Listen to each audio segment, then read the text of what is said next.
인류 역사상 가장 아름다운 날, 가장 beautiful day. 오늘 본문에 우리가 읽은 본문의 첫 절에 13절 첫 단어가 그날에입니다. 이날만큼 이 당일 이날만큼 인류 역사상 더 파워풀하고 더 뷰티풀하고 이런 날이 또 있을까 싶을 정도로 그런 날을 오늘 우리에게 소개합니다. 그날에는 무덤 안에서 누구도 풀지 못했던 죽음의 암호를 풀었고 예수님께서 사망 권세를 이기시고 부활하신 첫 번째 날입니다. 그날 덕분에 우리는 이걸 갖게 됐죠. 희망이라고 하는 단어를 매우 특별하게 우리에게 선물로 받게 되었습니다. 이게 희망인 거죠. 그래서 그 희망을 갖게 된 아름다운 날을 오늘 우리가 함께 나누려고 합니다. 오늘 읽은 직전 본문, 같은 장인 누가복음 24장이지만 직전 본문이자 지난 주일 설교 본문이었던 거기에서는 예수님이 부활한 날 새벽부터 대략 오전 정도까지의 일을 우리에게 보여줬습니다. 오늘은 그 당일 같은 날입니다. 오늘 본문은 같은 당일인데 아마 오후부터 확실한 거는 저녁 밤까지 되어진 일을 우리가 함께 읽었습니다. 지난 주일에는 최소 5명의 여인이 무덤을 찾아갔다가 그들이 가지고 갔던 예상 시나리오가 다 무너지고 부활하신 소식이 자기들에게 다가온 그런 매우 당혹스러운 예상을 깨고라고 하는 제목을 가지고 말씀 우리가 함께 살펴봤다면, 오늘은 두 사람이 등장하는데 이 두 사람이 그리스도의 사람들, 당신은 크리스찬이라는 이름이 이후에 생겼으니까 그리스도인이 되는 과정을 아주 티피컬한 전형적인 그리스도인이 되는 과정을 아마 인류 역사상 첫 번째로 우리에게 보여줍니다. 누가는 여행의 달인이라고 제가 소개해 드렸죠. 그러니까 누가는 신약 성서에서 유일한 외국인 저자이기 때문에 뭔가 이렇게 보는 관점이나 그를 통해 하나님께서 성경을 기록하는 방식이 약간 독특합니다. 그래서 그는 사도행전과 누가복음 두 권을 썼는데 두 권 다 여행이 매우 중요한 그릇입니다. 모든 걸 여행을 통해서 이야기를 풀어가는 게 아주 장기인 것처럼 이 두 권 책이 그렇게 구성이 되어 있습니다. 근데 역시 여행의 달인답게 오늘 누가의 손에 의해 소개되고 있는 이 두 사람이 25리, 그러니까 11km의 짧은 여행길에서 그리스도인은 어떻게 되어 가는가, 그걸 우리에게 오늘 보여줍니다. 이 두 사람이 누구냐면 18절에 보면 그 한 사람인 글로바, 한 사람은 우리가 분명히 이름까지도 이제 알게 된 거죠. 한 사람은 글로바라고 하는 남자입니다. 나머지 한 사람은 아쉽게도 이름을 밝혀놓지는 않았습니다. 하지만 아마도 이건 어디에도 근거는 없는 얘기인데 말씀을 준비하면 제게 마음속에 주시는 감동으로는 아마도 나머지 한 사람, 이름을 밝혀지지 않은 그 나머지 한 사람을 우리 각자 나라고 설정하라고 한 누가의 센스가 아닐까, 그런 생각을 가져봅니다. 이유는 내가 그 길에 오늘 이 두 사람이 이 11km 여행을 가는데 사실은 다시 왕복해서 22km 여행을 오늘 우리에게 보여주는데 그 길에 함께 따라가야만, 거기에 나머지 한 사람으로 내가 서 있어야만 나도 그리스도인, 참된 그리스도인이 될 기회가 주어지기 때문입니다.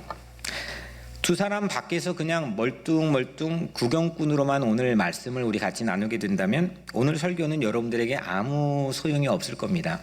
그냥 오늘 설교가 어떻다 저렇다 그런 생각에 평가는 할 수 있겠지만 이 설교 메시지가 오늘 여러분들 각자 삶에 주님의 말씀으로 능력 있게 임하는 사건은 우리 경험하지 못하겠죠. 그래서 한 명은 누구요? 이름이 글로바, 남자입니다. 또 한 명은 우선은 나라고 설정을 해놓읍시다. 누가가 기가 막히게 센스가 있는 것 같습니다. 그래서 그 길을 우리가 함께 오늘 설교 안에서 우리 같이 한번 이 22km 왕복을 좀 걸어갈 수 있었으면 좋겠고요. 근데 굳이 밝혀보자면 나머지 한 사람도 추정은 가능합니다. 대부분 대다수는 그 사람일 거라고 전문가들 그렇게 생각을 합니다. 저도 그렇게 생각을 합니다.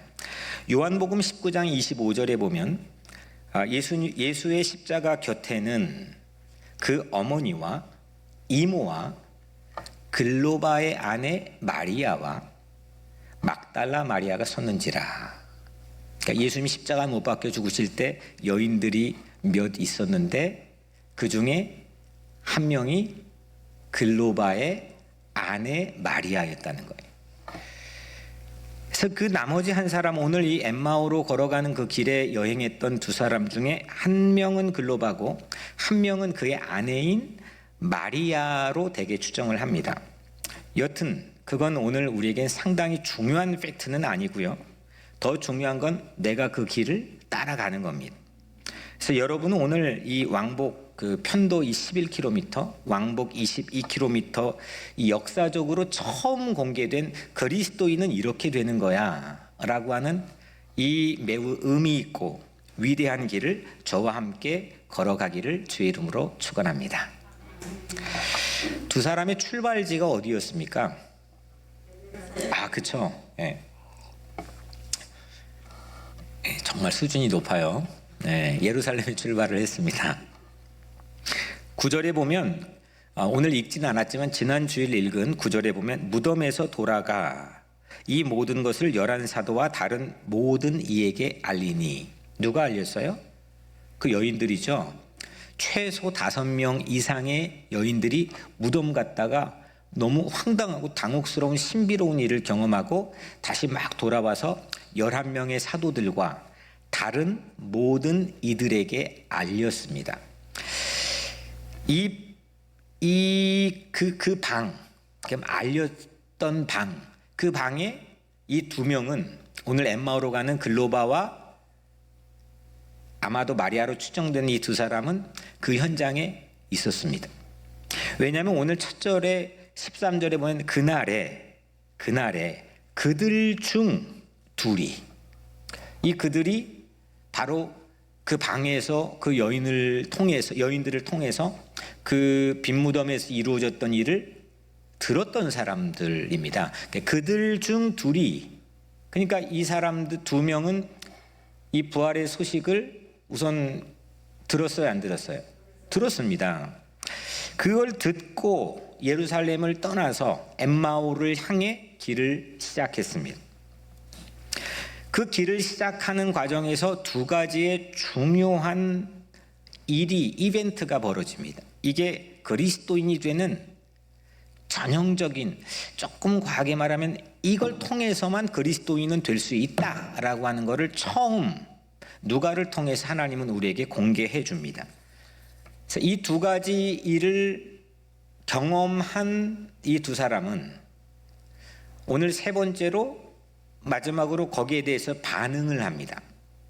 그래서 이 세 가지를 오늘 우리가 말씀에 살펴보려고 합니다. 먼저 첫 번째로 두 사람은 마음이 뜨거워졌습니다. 한번 따라 해볼까요? 마음이 뜨거워졌습니다. 그 마음이 뜨거워졌다는 게 첫 번째 대지인데요. 그들이 예루살렘 여행을 막 출발할 그 당시에는 오늘 성경 17절에 두 사람이 슬픈 빛을 띠고 머물러 서더라. 뜨거워요? 냉랭해요? 지금은 냉랭하죠. 분명히 그 현장으로부터 소식을, 예수님이 천사가 나타나서 살아나셨어, 왜 여기서 찾아? 라고 하는 얘기를 전달해 줬는데 이게 그들의 마음을 바꿔놓지 못했습니다. 분명한 것은 그들은 슬픈 마음을 가지고 예루살렘을 출발했습니다. 그 여인들의 증언에도 불구하고 그 슬픔을 지울 수가 없었습니다. 충분히 이해가 갑니다. 아마 저라도 여러분들이라도 그랬을 겁니다. 그렇게 기대했는데, 거기에 전부를 걸었는데 그분은 반드시 무언가 새로운 사건을 일으켜 주실 거라고 생각했는데 그들은 이 두 사람을 비롯한 예수의 사도들은 참담한 실패를 경험했습니다. 그 믿었던 분을 잃어버렸습니다. 철저한 아주 처절한 절망감을 이 두 사람이 꺼내가지고 이야기를 합니다. 누구에게 하느냐? 아직 예수님인 줄 알아채지 못한 그분에게 이야기를 합니다. 무슨 얘기를 하느냐? 이게 중요한 부분인데 19절부터 21절에 보면 그는 예수님이죠. 그는 하나님과 모든 백성 앞에서 말과 일에 능하신 선지자이거늘 우리 대제사장들과 관리들이 사형 판결에 넘겨주어 십자가에 못 박았느니라. 우리는 이 사람이 이스라엘을 속량할 자라고 바랐노라. 그래서 우리는 so sad. 난 너무 슬픕니다. 이렇게 지금 이야기를 꺼낸 겁니다. 의지했던 분이 무참하게 공권력에 의해 처참하게 사형이 되었습니다. 희망이 좌절돼서 왔던 서글픈 낙심을 그런데 이 두 사람이 누구에게 꺼내서 얘기를 했습니까? 예수님에게 꺼내 얘기했습니까? 그들이 예수님인 줄 전혀 모르는 상태에서 꺼내서 얘기했습니다. 때론 우리가 신앙생활을 많이 하신 분이나 아니면 이제 갓 신앙생활을 시작하신 분일지라도 우리 또한 내 옆에 예수님이 계시는데 나를 손 붙잡고 인도하시는데도 잘 보이지 않아서 우리가 막막하고 깊은 처절한 절망감에 우리도 빠져 있을 때가 있습니다. 그럼에도 불구하고 오늘 이 두 사람을 통해서 우리가 교훈을 얻을 수 있는 것은 여하튼 내 슬픔이건 내 처절한 절망이건 그걸 꺼내서 주님 앞에 스토리텔링을 하라는 거죠. 그걸 오늘 엠마오로 가는 길에 여러분들의 문제와 고뇌를 가지고 오시라는 겁니다. 그리고 꺼내서 이야기하라는 겁니다. 그러면 예수님께서 반드시 들어주십니다. 반드시 귀 기울여 주시고요. 우리가 그렇게 믿음이 연약하고 심지어는 알아채지도 못하는 그런 무능해 보이는 그런 연약한 신앙을 가지고 있다 할지라도 꺼내서 주님 앞에 기도하고 이야기하면 주님이 다 들어주신다는 거죠. 그리고 우리의 생각이 부족하다면은 그걸 교정하고 수정해 주시고 더 나은 방향으로 붙잡아 발전시켜 주시고 거기다 창의적인 능력과 생각까지도 그 역사의 틈을 볼 수 있는 그런 실력까지도 우리에게 북돋아 주시는 분이 전 주님인 줄로 믿습니다. 예수님의 답으로는 오늘 예수님이 거기에 대해서 또 앤서도 해 주시는데 오늘 이 두 사람이 망원경을 들고 보는데 망원경을 거꾸로 들고 성경을 읽어왔다는 거예요. 망원경을 거꾸로 들고 뭔가 사물을 보거나 뭐 보면 어때요?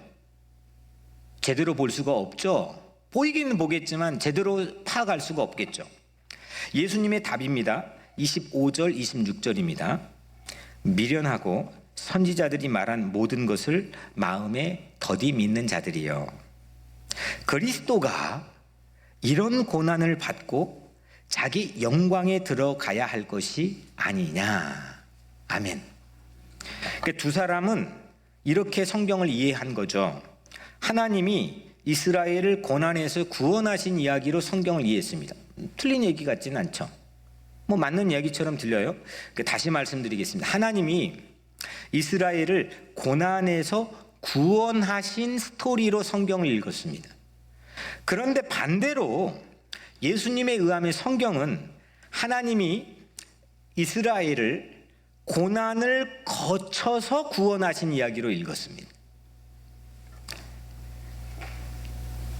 그리스도가 고난을 받고 영광에 들어가야 한다는 것인데 두 사람은 그거를 거꾸로 믿었습니다. 그래서 바랬지만 그 고난, 그 십자가의 죽음으로 바랬지만 우리도 희망했지만 믿고 신뢰했지만 그 희망은 사라졌습니다. 근데 예수님은 그거를 교정을 해주는데 하나님께서는 마찬가지로 십자가 예수님을 죽게 하셨지만 죽었지만 그래서 그걸로 인해서 그것 때문에 우리는 희망을 이루었습니다. 완전히 다른 이 이야기가 돼버리는 거죠. 예수님은 두 사람의 거꾸로 망원경을 제대로 돌려주셨습니다. 우리는 오늘 이 예수님의 신선한 해석을 경청해야만 됩니다. 그리고 성경 안에서 새로운 패런을 우리는 봐야 됩니다.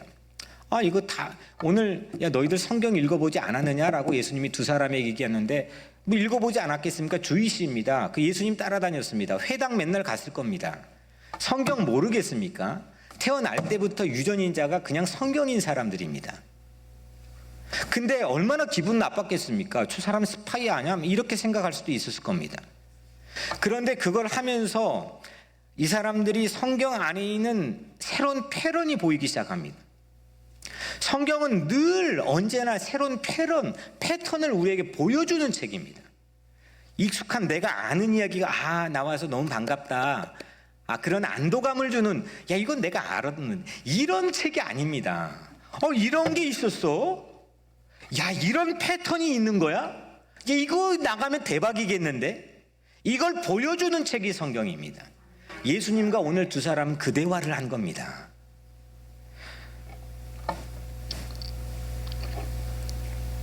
그래서 우리는 그 예수님으로부터 오늘 신선한 그 성경 해석을 경청해야만 되고, 그리고 새로운 패턴이 보이는 성경 연구, 또 오늘 이 설교를 사모할 수 있는 마음이 우리 저나 여러분들에게 있어야 되겠죠. 그날 이제 저녁에 집에 도착했습니다. 그리고 그 저녁 집에서 여러분들 잘 아시죠? 예수님하고 식사했습니다. 그 식사 후에 두 사람이 이렇게 말합니다. 32절에 그들이 서로 말하되 길에서 우리에게 말씀하시고 우리에게 성경을 풀어주실 때에 우리 속에서 마음이 뜨겁지 아니하더냐. 두 사람 마음이 뜨거워졌습니다. 그때 주님께서 우리에게 성경을 풀어주실 때 마음이 후끈후끈하게 뜨거워지지 않더냐. 오늘 여러분들의 마음 뜨겁습니까? 지금 뜨거워지고 있습니까? 이 뜨거움이 없으면, 그 열정을 상실하고 냉랭하면 그 뭘 해도 안 되는 겁니다. 그 뜨거운 열정이 있어야만 내가 뭘 붙잡고 해도 거기에서 일이 되는 거고 열매를 맺는 거죠. 성경을 풀어주실 때 여튼 마음이 바뀌었습니다. 아까 말했죠. 17절에 슬픈 빛을 띠고 여행을 출발했는데, 여행을 11km를 가다가 32절에 마음이 뜨겁지 아니하더냐? 마음이 바뀌었습니다.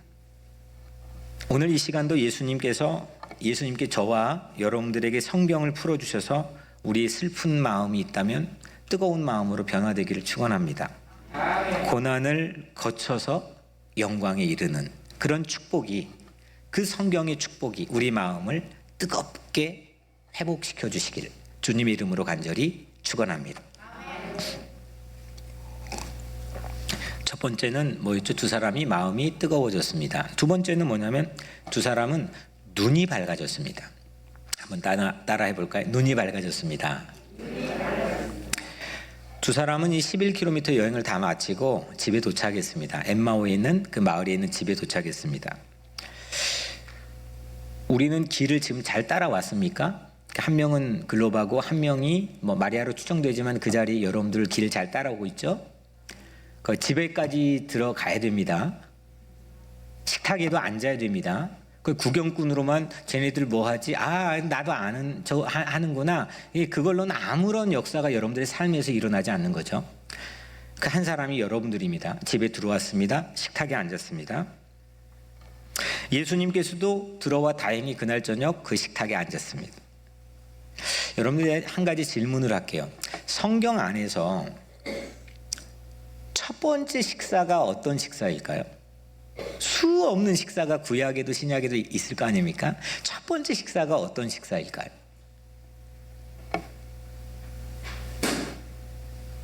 이거 아닙니까? 창세기 3장 6절 7절에 여자가 그 열매를 따먹고 자기와 함께 있는 남편에게도 주매 그도 먹은지라. 부부 식사입니다. 커플 식사죠. 이에 그들의 눈이 밝아져. 이 첫 번째 식사는 인류의 비애가 시작되게 된 사연을 담고 있습니다. 죽음을 가져온 식사입니다. 사망의 굴레를 가져온 식사로 성경은 우리 교리는 우리를 가르쳤습니다. 이 식사 이후에 인류에게는 부패와 무력과 슬픔의 지배를 지속적으로 멈추지 않고 받고 있습니다. 오늘 이 저자인 누가는 이 첫 번째 식사를 연상하게 만드는 두 번째 창조를 위한 식사를 우리에게 촬영해서 보여주는 겁니다. 30절 31절에 보면 그들과 함께 음식 잡수실 때에 떡을 가지사 축사하시고 떼어 그들에게 주시니 그들의 눈이 밝아져. 데자뷰 같지 않습니까? 두 사람은 오늘 예수님께서 이렇게 하시는 그 식사 에티켓의 액션을 본 다음에 이거 어디서 많이 봤는데, 이거 익숙한 건데, 이거 들었는데, 그렇게 데자뷰처럼 분명히 했을 겁니다. 그 식사는 아예 여기 오늘 이따가 우리 그 성찬을 나눌 때 그 성찬의 식탁에 어떤 성찬의 식탁이든지 그렇게 in remembrance of me, 나를 기억하라, 기억의 식탁입니다. 기억의 파워가 움직이는 식탁이고 기억이 이 식탁을 존재하게 하는 식탁인데, 오늘 제자들 이 두 명도 예수님의 행동을 그날 저녁 일상적인 식사를 하면서 기억될 수밖에 없는 그런 모습을 데자뷰처럼 본 겁니다. 빵을 떼는 주님의 손, 그 손동작, 단아한 미소, 그리고 그 눈빛, 다 그대로 재현되는 밤이었습니다. 그때 눈이 밝아진 이 엠마오 부부는 이 두 번째 식사 후에 첫 번째 식사부터 풀지 못했던 오래된 저주가 그날 풀렸습니다. 그리고 죽음이 무너집니다. 부활을 알아봅니다. 이 구약의 오랜 역사 기간 동안 그 첫 번째 식사 이후로 풀어보지 못했던 그 굴레를 이 두 번째 식사를 하면서 풀어졌습니다. 글로바와 마리아의 이 부부는 최후 만찬에 사실은 함께 안 했습니다. 그 마지막 주님이 십자가에 못 박혀 죽기 전에 했던 그 마지막 식탁 자리에 이 부부는 없었습니다. 그러나 그날 저녁 식사에서 예수님은 일상의 방식대로, 늘 예수님께서 떡을 떼는 그 일상의 방식대로 빵을 떼었습니다. 누가가 가지고 이거를 여기다가 연출을 이렇게 넣어놓은 의도는, 그 의도를 파악해야 되는 그 의도는 이 단순한 심플한 식사가 그리스도인의 상징 행위인 빵을 떼는 행동, 그 빵을 떼는 행동을 지시하고 있고, 그때 두 사람은 눈이 밝아져서 부활하신 예수님을 알아봤다는 것을 우리 독자들인 우리가 깨닫도록 안내하는 장치입니다. 예수님은 더 이상 신체적으로 이 땅에 계시지 않습니다. 지금 그때도 마찬가지고 지금도 신체적으로 물리적으로 계시지 않습니다. 그리스도인들은 하지만 이 식사를 통해서 예수님께서 우리 자신들과 함께 계시는 것을 지난 2000년 동안 믿어왔습니다. 그리고 내 안에 내주하여 나와 동행하시는 걸, 이 식사를 통해 그 능력을 누렸습니다. 가리워졌던 눈이 밝아져서 부활하신 예수님을 인지하고 믿기 시작하는 놀라운 사건들이 지난 2000년 동안 있어 왔습니다. 하나님이 일하신 현장으로 우리를 늘 초대하기를 원하십니다.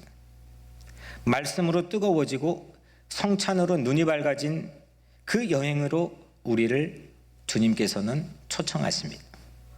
오늘 이 시간이 그 자리가 되길 바랍니다. 그 현장은 십자가가 있는 곳이고 빈 무덤이 있는 곳으로 거기에서 하나님께서 일하신 현장입니다. 여전히 고난받고 있는 자들이 웅성거려 있는 곳이고 정부의 체포령으로 다락방마다 모여있어 숨죽여 제자들이 공포 가운데 있던 현장이 바로 그 자리입니다. 꼼꼼하고 신선한 성서로 우리 거꾸로 된 망원경을 제대로 바꿔 되는 2021년 부활의 주간이 되기를 바랍니다. 자상한 손길로 빵을 떼시는 그 주님의 성찬으로 우리 어두웠던 눈이 밝아지고 그래서 그 밝아진 눈으로 현장으로 달려나갑시다. 사랑하는 여러분, 엠마오로 그 가는 11km 길에 한 사람이 되어서 잘 따라오셨습니까? 집에까지 우리도 그냥 들어가서 감동의 식사에 참여한 한 사람이 여러분이 되었습니까? 다시 하나님의 사건이 일어난 현장으로 왔던 11km를 돌아가 그 한 사람이 바로 여러분이 될 수 있겠습니까? 그렇다면 여러분에게는 오늘 투데이가 뷰티풀 데이, 아름다운 날이 되는 겁니다. 슬픔에서 마음이 뜨거워지고 가린 눈이 밝아져서 여러분의 삶의 현장으로 달려갈 수 있게 될 것입니다. 한 주 살게 될 여러분의 삶의 터전, 그곳이 곧 하나님께서 일하시는 여러분의 현장입니다.